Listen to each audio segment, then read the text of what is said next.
Good afternoon, Valley Mills Christian Church. My name is Joe McNeil. I'm the spiritual growth coordinator here, and today is Wednesday. So that means it is Wednesday in the Word, and today we're going to be reading from 2 Samuel chapter 6.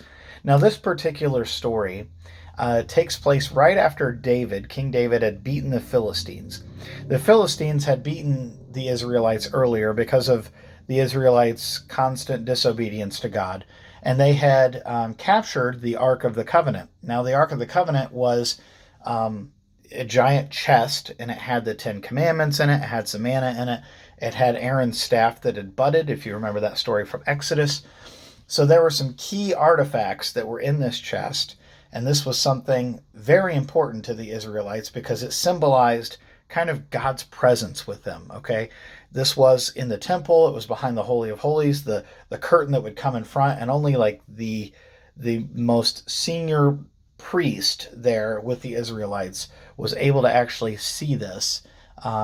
So it was a very important artifact, and it was important to their belief system and how they operated in those earlier Old Testament days. So I'm going to read from this. This is chapter 6, verse 1 through 8.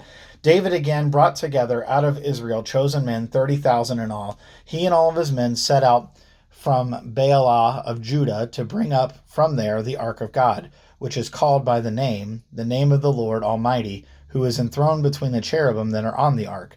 They set the ark of God on a new cart and brought it from the house of Abinadab, which was on the hill.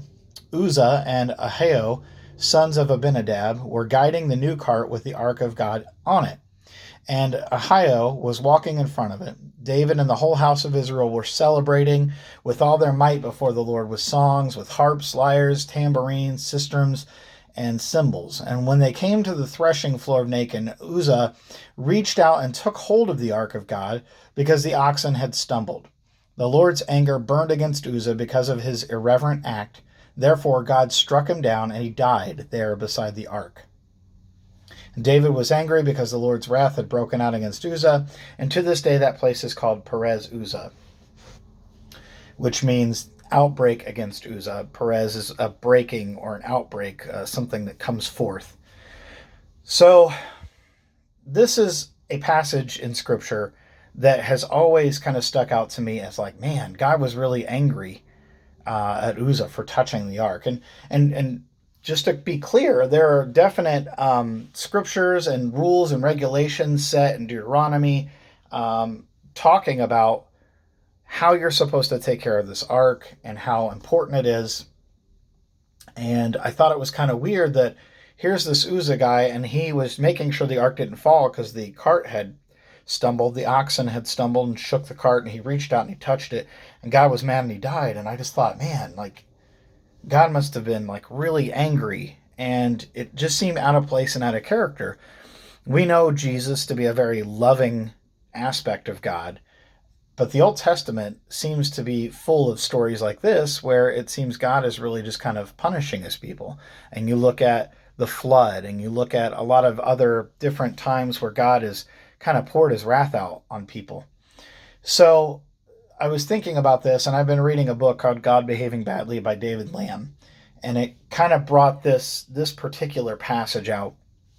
And it said that it's easy to take these little snippets of story, these little facts. It's easy to like see part of what's going on and make our opinions all the way around it to have some kind of idea, thinking we know what's going on when we don't.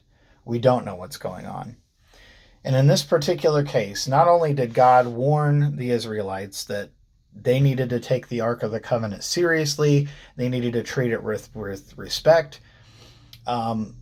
He warned them of this, but he also was very patient with them. So let me kind of backtrack just from reading this particular passage here. The Philistines had captured the Ark, which was one of the beginning problems, okay? Something that was important to the Israelites. They were disobeying God. God allowed the Philistines to take over. They stole the ark. This was already problem one, right? Because something important was gone. They did not treat God with the respect that he should have been treated. Here's another thing that's mentioned in this. They put him in a new cart. And that sounds great. Like, oh, they cared about the ark. They put it in a brand new cart. But the ark had little holes on the bottom corners of it. Think of a trunk, a steamer trunk, and it's got like little holes all along the bottom so that you could put two poles through it. And the priests were supposed to be carrying those poles. The high priests were supposed to be carrying these poles. It wasn't supposed to be sitting in a cart. They used these carts to carry their, their groceries, their supplies, things that they kind of needed, but weren't that important to them. So here's another irreverent act that the Israelites, they throw the ark in a cart and are just carrying it around while they're celebrating and dancing and having a good time. And that's not what God had in mind for the ark. It needed to be carried in a proper way. And so the last thing here, he had warned them, don't touch the ark. Don't ever touch the ark. This is my presence. There are certain rules with this. This is a symbol of me being in your presence. And here's this guy who thought he was doing the right thing, and he just kind of put his hand up to catch it, and he died because of God's wrath. So what seems like from a beginning glance to be God really mad irrationally makes a whole lot more sense when you know a lot of the backstory. And you understand that, like, the Israelites were doing a lot of things wrong in this particular passage. And the Bible doesn't say the Israelites were doing this wrong and this wrong and this wrong. It's something that you have to study and kind of understand as you're reading it and know about the culture and read the previous books to understand what these things are about and why he set these rules out. But the point of the matter is, sometimes we are just like Uzzah here, and we think our good intentions are justified when that's not what God intended. Our knowing best does not compare to God knowing best. Okay? I've heard it said that good is the enemy of great. And that's kind of what it is. Whatever good that we can come up with is nowhere near the greatness of what God has planned. And if God says that he wants something done in a specific way, we do it that way. If we do it our way, we're going to get messed up. And sometimes he'll have a lot of patience with us, but sometimes God chooses to act in a very big way to get our attention. And so maybe this is kind of sinking in as far as why I'm bringing this up. Because right now, there's a pretty serious thing that's going on, and I think God's trying to get our attention with it.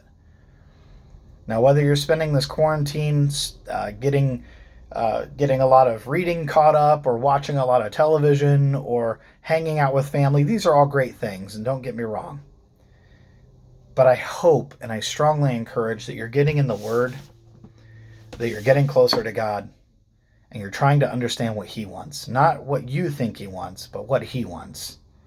Okay? Because sometimes that we think we have the right idea, it may not be the right idea at all. We really need to consult this book. Okay? So I hope you guys are doing well. Thank you for watching. If you have any questions, feel free to reach out to us here at the church or reach out to me specifically. But I want you to be encouraged by this. I want you to be encouraged to get into your word and read more, and to really focus on the bigger picture of what God is doing through all of these things in your life, in the world, and whatever. Okay? There's always more going on than what we think. Have a great day. We'll see you later.